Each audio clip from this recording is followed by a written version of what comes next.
روز یکشنبه 24 می در شهر مینسک پایتخت بلاروس به نشان اعتراض به پیشبری پرزیدنت الکساندر لوکاشنکو به مقام ریاست جمهوری بیش از 1000 نفر گرد همایی برپا کردند. تا کنون لوکاشنکو 5 بار پرزیدنت بلاروس انتخاب شده است. انتخابات پرزیدنتی بلاروس بعدی تخمینا 3 ماه دایر می شود و مقامات هشدار دادند که هر گونه دیگر اندیشی تعقیب خواهد شد.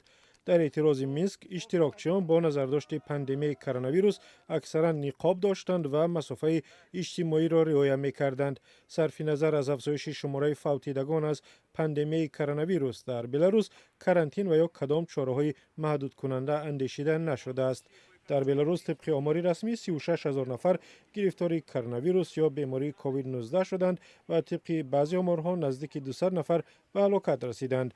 نظر به گزارش‌های رسیده اعتراض 24 می را سابق داوطلب کرسی پرزیدنتی میکالای استاشکیویچ و بلاگر مخالف حکومت سیرهی تسیکانکوفسکی تشکیل کرده بودند. هر دو تصمیم داشتند در انتخابات 9 اوگوست به حیث نامزد پرزیدنتی سبقت کنند ولی مقامات به آنها چنین اجازه را ندادند. سازمان حامی حقوق بشر هیومن رایتس واچ میگوید در بلاروس در فاصله میان 6 و 13 می بیش از 120 اعتراضگر، بلاگران مخالف حکومت، خبرنگار و دیگر منقدان مقامات به حبس گرفته شدند.